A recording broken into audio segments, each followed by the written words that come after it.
Yo tout le monde, le corner, c'est Dimix, on se retrouve aujourd'hui pour un débrief très attendu. Je vous ai vu un petit peu parler dans les commentaires, vous attendiez énormément ce débrief. Le débrief des quarts de finale, retour de la Ligue des Champions. Et voilà, cette chaîne est spéciale foot et on ne pouvait pas passer à côté d'un tel événement avec 4 matchs de très beau niveau. Et ces matchs retour ont débuté le mardi avec un Leicester Atlético de Madrid très attendu et surtout un Real Bayern Munich, deux des favoris pour le titre. Donc voilà, on va commencer peut-être par le match le moins attendu de ces quarts de finale retour le mardi qui était Leicester Atlético de Madrid, surtout au vu du match aller où l'Atlético avait remporté à domicile 1-0, ce qui offrait de nombreuses chances à l'Atlético de Madrid de se qualifier s'il y avait un but de leur part. Et donc comme vous devez sûrement le savoir, ce match s'est terminé sur un score de 1 but partout car l'Atlético de Madrid dès la 27e minute de jeu, alors qu'elle était dominée et Leicester était entre guillemets en train de pousser même s'il n'y avait pas énormément d'occasions, Saúl Ñíguez à la 27e minute a permis à l'Atlético Madrid de on va dire assurer sa qualification en marquant un but assez rapidement. Leicester devait en marquer 3 et ils n'ont pas fait spécialement le nécessaire, ils n'ont plus assez attaqué, un petit peu une perte de motivation. Ils attaquaient mais ça allait vraiment pas à la concrétisation de cette action, il manquait un petit peu de ce dernier geste et donc l'Atlético a fait le plus dur et est revenu à la mi-temps avec ce score de 1-0. On s'est tous douté à ce moment-là que l'Atlético allait donc se qualifier en demi-finale de Ligue des Champions, mais c'est au retour des vestiaires que Vardy à la 61e minute va redonner espoir à tout un peuple, à tout ce peuple foxys en marquant un but. Mais malheureusement après ce but de Vardy, un match qui s'est un petit peu terni, un match qui est un petit peu redescendu en pression et ça s'est terminé sur ce score de 1 but partout. Et c'est donc l'Atlético Madrid qui est le premier à se qualifier en demi-finale avec une double confrontation assez dominée de leur part et une qualification assez logique.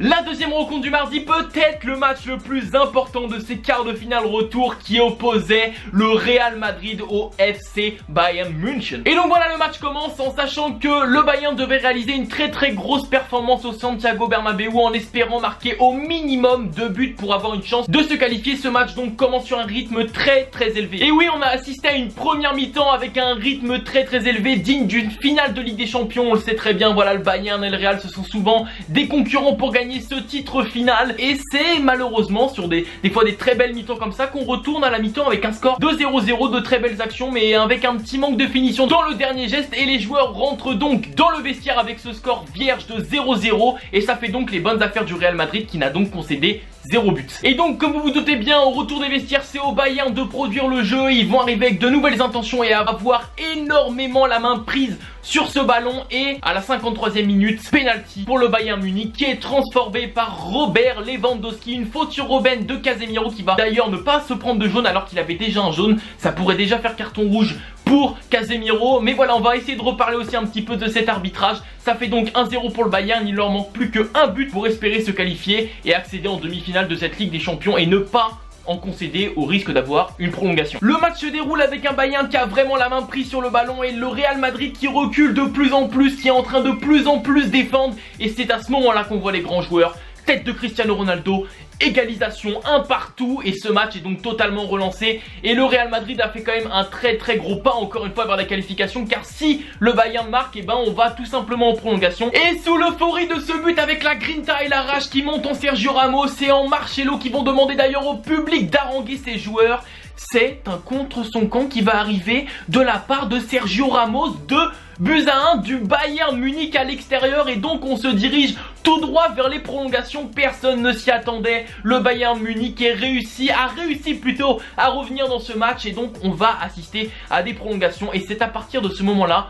que le match va totalement changer d'allure. Car oui, ce match de Ligue des Champions va prendre une nouvelle tournure à partir de ce moment-là car l'arbitre va une nouvelle fois dans un match de Ligue des Champions faire des siennes. Alors on va pas accabler l'arbitre etc, mais c'est vrai que je pense que l'arbitre à partir de ce moment-là a joué un rôle très important dans la rencontre car à la 84e minute, alors que Casemiro venait de faire une faute juste avant sur un joueur du Bayern Munich et qui aurait pu une nouvelle fois se prendre un rouge, Vidal va faire un tacle qui est très correct, il va toucher le ballon et sous l'euphorie un petit peu sur ce match un petit peu fou, Vidal va se prendre son deuxième carton jaune et va donc prendre un rouge, ce qui va tout simplement anéantir, je pense, le Bayern Munich. Ils vont donc aller en prolongation à 10 contre 11 et c'est à ce moment là qu'on sait que ça va être très compliqué pour le Bayern Munich. Après une première mi-temps de prolongation assez rythmée mais aussi assez fermée, la deuxième mi-temps de prolongation va avoir lieu. On a un Bayern Munich qui est vraiment exténué, qui fait beaucoup d'efforts à 10 contre 11, surtout que sa moyenne d'âge d'équipe est très élevée comparée à celle du Real Madrid. Et comme je vous l'ai expliqué, c'est sûrement l'arbitre qui va décider au terme de ce match, car à la 104e minute, Cristiano Ronaldo va marquer le but du 2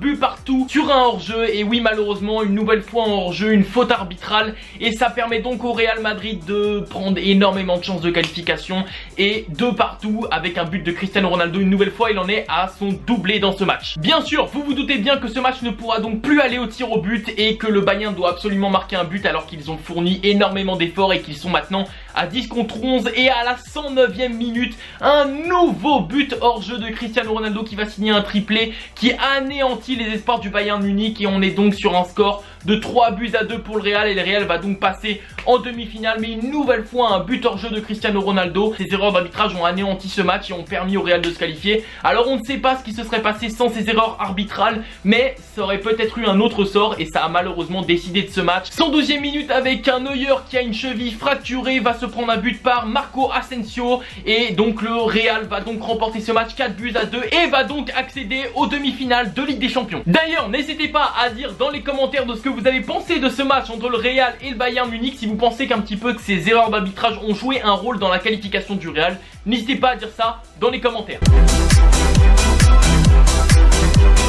Ce match entre l'AS Monaco et le Borussia Dortmund, voilà le club français qui opposait Dortmund et qui avait remporté ce premier match aller à l'extérieur 3 buts à 2. On avait donc une équipe de l'AS Monaco qui avait de fortes chances de se qualifier si elle marquait des buts ce soir dans cette rencontre. Et c'est d'ailleurs chose faite à la 3e minute de jeu par Kylian Mbappé, qui a bien suivi une très grosse frappe de Benjamin Mendy qui est stoppée par Burki mais qui laisse retomber ce ballon. Kylian Mbappé qui se retrouve avec le ballon dans les pieds et qui termine sublimement ce but, et ça fait donc 1-0 pour Monaco, qui donc est sur une très grosse euphorie, qui gagne 1-0 chez lui alors qu'ils ont gagné 3-2 à l'extérieur. Monaco a de fortes chances de se qualifier. Il faut absolument qu'il marque un deuxième but pour espérer vraiment s'assurer une qualification. Et en parlant de deuxième but, c'est Radamel Falcao à la 17e minute. Oui, je dis bien à la 17e minute. 2-0 pour l'AS Monaco dès la 17e minute. Dortmund doit espérer marquer 3 buts à l'extérieur pour pouvoir accrocher les prolongations contre l'AS Monaco, qui est tout simplement flamboyant dans cette première mi-temps. Et donc les joueurs du Borussia Dortmund doivent vraiment venir avec de nouvelles intentions. Ils doivent marquer au minimum 3 buts pour espérer accrocher les prolongations, et en plus de ça ne pas concéder de buts, ce qui va être très compliqué, sachant qu'à l'aller ils avaient pris 3 buts et qu'ils viennent déjà d'en prendre 2 en une mi-temps. Et dès l'entame de cette seconde mi-temps, à la 48e minute, Marco Reus qui va espérer relancer cet élan du Borussia Dortmund, but à la 48e minute de jeu, et là tout est permis, tous les rêves sont permis pour le Borussia Dortmund. Mais malheureusement pour le Borussia Dortmund, il tombe sur une très grosse équipe de l'AS Monaco sur cette seconde mi-temps aussi, et dès l'entrée en jeu de Valère Germain à la 81e minute de jeu, toujours sur un score de 2 buts à 1, et ben il va marquer ce 3e but qui vraiment achève cette qualification de l'AS Monaco. 3 buts à 1 pour l'AS Monaco qui se qualifie donc en demi-finale de Ligue des Champions. Ça faisait 7 ans qu'un club français n'était pas parvenu à ce stade de la compétition, et ça fait extrêmement plaisir. Et n'hésitez pas à me dire dans les commentaires qui est pour vous l'homme du match de ces deux confrontations entre l'AS Monaco et le Borussia Dortmund.